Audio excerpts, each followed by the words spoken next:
হ্যাঁ, আজকে আমি যে খাবারটা বানিয়েছি তার নাম হলো golden garden chicken casserole. Casserole means এর মধ্যে সব রকমের চিজ গিয়েছে, সব রকমের চিজ না, দু রকমের চিজ গেছে, ভেজিটেবল গেছে, হোয়াইট সস গেছে, চিকেন আছে, তাই আমি এটাকে ক্যাসেরোল বলছি। আমি জানি না এটার কী নাম, আমি এটাকে ভেবে চিন্তে এইভাবে নাম দিয়েছি। এর মধ্যে কী কী ভেজিটেবল ইউজ করেছি? গাজর, বিন, মটরশুঁটি বা কড়াইশুঁটি বলতে পারো, আর ক্যাপসিকাম দিয়েছি।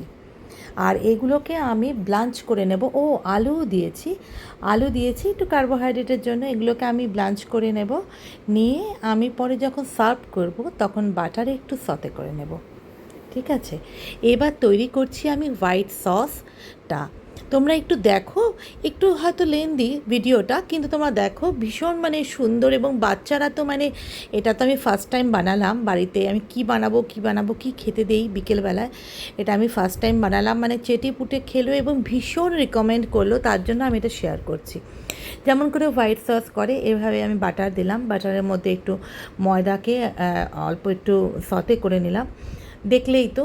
তার মধ্যে আমি কিন্তু ফুল ক্রিম মিল্ক ইউজ করি, ফুল ক্রিম মিল্ক দিয়ে দিয়েছি। তার মধ্যে আমি একটা মিক্স হার্ব আছে, অরিগানো, আরও টাইম অনেক কিছু আছে ওর মধ্যে মেশানো, ওই মিক্স হার্বটা দিয়েছি। সাথে আমি গোলমরিচ দিয়েছি, নুন দিয়েছি, 2-3 দানা চিনি দিয়েছি আমার টেস্টের জন্য, আর দিয়ে দিয়েছি স্লাইস চিজ। দুটোই দিয়েছি, দেখতে পারবে, দুটোর বেশি আমি চিজ বেশি দেইনি, কারণ আমার এই বেশি চিজ দিলে একটা চিজি ব্যাপার হয় না, ওটা আমার খুব একটা ভালো লাগে না। আমি খুব একটা চিজি ব্যাপারটা পছন্দ করি না। মানে যাই হোক, আমার বাড়িতে সবাই পছন্দ করে, আমি করি না। তো ভেবেছি এটা আমি ওদের সারপ্রাইজ দেব, তার জন্যে এটা আমি দুপুরবেলায় ভাত টাত খেয়ে আমি এটাকে বানাচ্ছি। আর একটু চিকেনটাকে কিন্তু আমি ভীষণ শ্রেডেড করে, এবার দেখো আমি গ্যাসটা অফ করে দিলাম, গ্যাসটা অফ করে দিয়ে চিকেনটা ঢেলে দিলাম। চিকেনটা কিচ্ছু দিয়ে ম্যারিনেট করিনি, একদম পাতলা পাতলা করে ব্রেস্ট পিসটাকে কেটে নিয়েছি।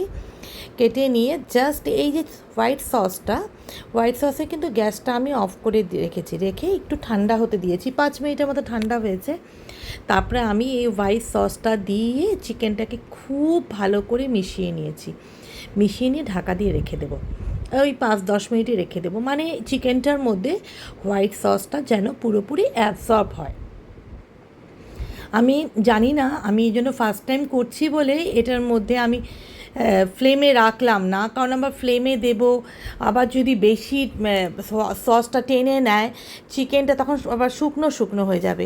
আর এদিকে কি করেছি, বাটার পেপার নিয়ে নিয়েছি, বাটার পেপার আমি ওভেন ট্রের মধ্যে ওভেনের যে কন্টেনারের মধ্যে বাটার পেপার নিয়েছি, নিয়ে ওর মধ্যে কিছু ক্যাপসিকাম দিয়ে দিয়েছি। আমার মনে হলো পেঁয়াজ দিলেও খুব ভালো হতো, আমি পেঁয়াজ দিইনি, কিন্তু নেক্সট দিন আমি পেঁয়াজও দেবো। ক্যাপসিকাম দিয়ে দিয়েছি। ক্যাপসিকামটা জাস্ট যখন বেকিং করার পর ওটা ওঠানো হবে, তখন ক্যাপসিকামটা উঠে আসবে। তার মধ্যে এখন আস্তে আস্তে চিকেনটা আমি সেট করছি। দেখো তোমরা, পুরোটাই প্রসেসটা আমি দেখিয়েছি কীভাবে করছি, কারণ আমার এটা ভীষণ ভালো লেগেছে। আর আমি মেয়েকেও বললাম একটু ভিডিওটা করতো বাবা, এটা বাচ্চাদের জন্য তো ভীষণ টেস্টি, বিশ্বাস করো ভীষণ টেস্টি। একবার আমার কথা করে তোমরা বানাতে পারো। এবার ওটা দেওয়ার পর আমি ট্যাপ করে করে পাত্রটাকে ট্যাপ করে চিকেনটাকে সেট করলাম, তার উপর আমি এবার মোজারেলা চিজ দিলাম, দেওয়ার পর সুইট কর্ন দিলাম, আবার দেখো আমি গোলমরিচ দিয়েছি, আবার ওই যে মিক্স হার্বসের যে আমার একটা মিক্স হার্বস আছে তোমাদের দেখিয়েছিলাম, ওটা আবার দিলাম, আবার মোজারেলা চিজ দিলাম। আসলে এই মোজারেলা চিজটা বাড়িতে আনার পরেই আমার এটা মনে হলো, ভাস্কর আজকে চিজ অমলেট করবে বলে ও নর্মাল ডাইস চিজ না এনে ও মোজারেলা চিজ এনে নিয়েছে, নিয়ে আর এখন ভালো লাগছে না, মোজারেলা চিজ তো চিজ অমলেটে লাগে না।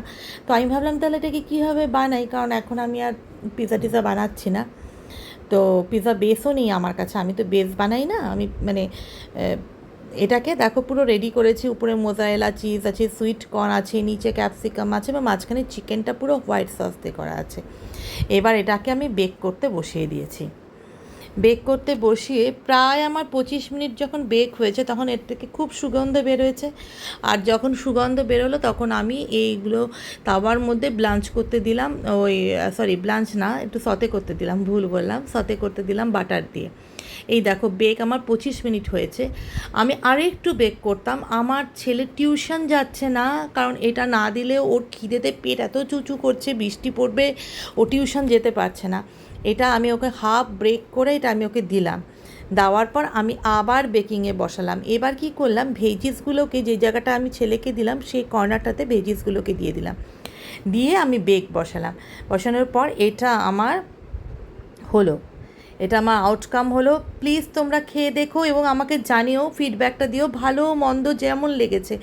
আমাদের ভালো লেগেছে, তোমাদের কেমন লাগলো জানিও।